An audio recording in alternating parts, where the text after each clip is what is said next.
एक चिट्ठी पकड़, एक चिट्ठी ले साहेब ना हाथ मालो। जय माँ शाबरा, जय मारी माँ, जय माँ, जय शाबरा माँ, जगत माँ बाबू रघुआ।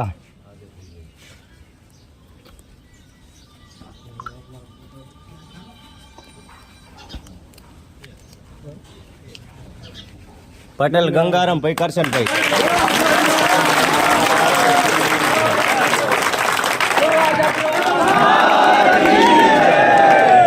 बोलो गोपी सर भैरवनी बताई जा हाँ थी बारो हदी बीजी डालो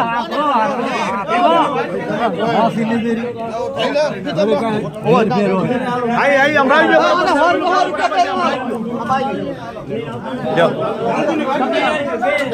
आ बीजी ताणो आ बीजी ताणो એટલે ઓલ્યો ના રીદે કે ચીઠી બદલવાની ઈ ખોલો ભરી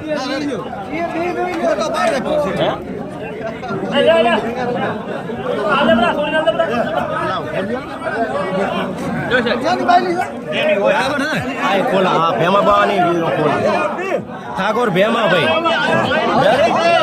डिप्टी सरपंच ठाकुर भेमा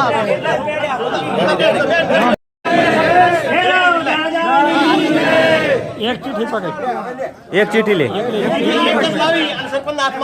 साहेब ना हाथ मालो। जय माँ शाबरा, जय मारी माँ, जय माँ, जय शाबरा माँ, जगत माँ बाबू रघुआ।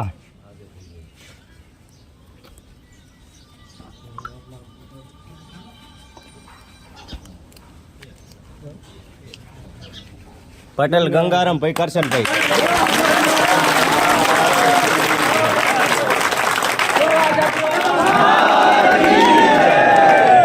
बोलो गोपी सर भैरवनी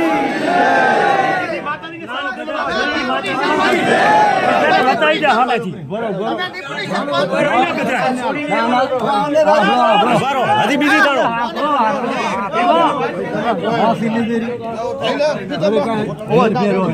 आई आई अमराज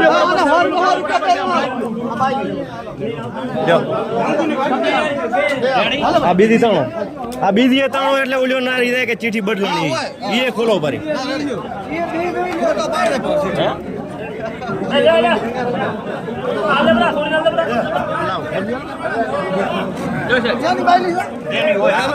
आई खोला हाँ भेमा बानी खोला ठाकुर भेमा भाई डिप्टी सरपंच ठाकुर भेमा। मुझे स्मरण है मैं जब बहुत छोटा था उस समय आचार्य विनोबा जी भावे की बोधान प्रवृत्ति चलती। मेरे गांव में आचार्य विनोबा जी के विचारों से समर्पित कार्य करने वाले डॉक्टर द्वारकादास जोशी हुआ करते थे। बड़ा ही तपस्वी जीवन था।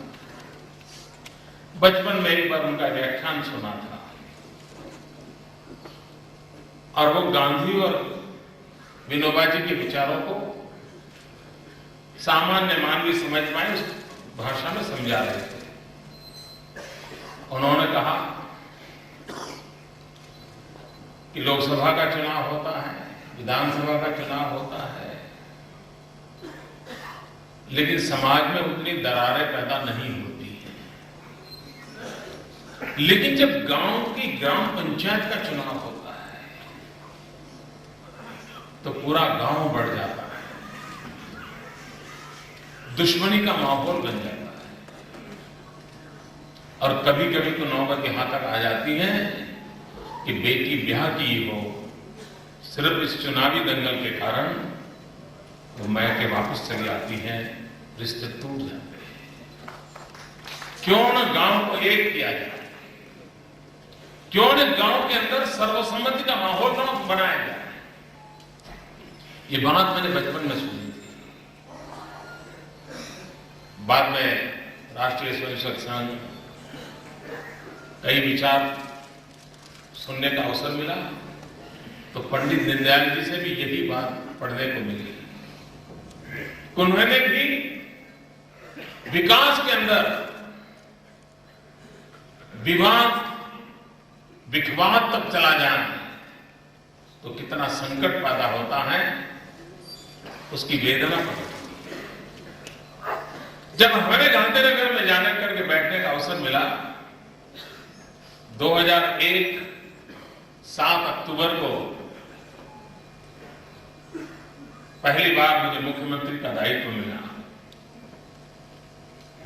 11 अक्टूबर 2001 जयप्रकाश नारायण जी का जन्मदिन था। 7 अक्टूबर को मैं मुख्यमंत्री बना, 8 अक्टूबर को मैं मीडिया से मिला और 8 अक्टूबर को मैंने पहली घोषणा की थी, क्योंकि उसी समय गुजरात के अंदर कोई 11,000 पंचायतों के चुनाव होने वाले थे और मेरी पहली घोषणा थी, मैंने कहा था कि हम कोशिश करेंगे कि समरस गांव बने, गांव अपने प्रतिनिधि गांव मिलकर के तय करें और जो गांव ये 100% एकता के साथ अपने प्रतिनिधि चुनेंगे, उस गांव को हम समरस गांव का स्टेटस देंगे और विकास के लिए ऐसे गांवों को 2 लाख रुपए अतिरिक्त राशि देंगे।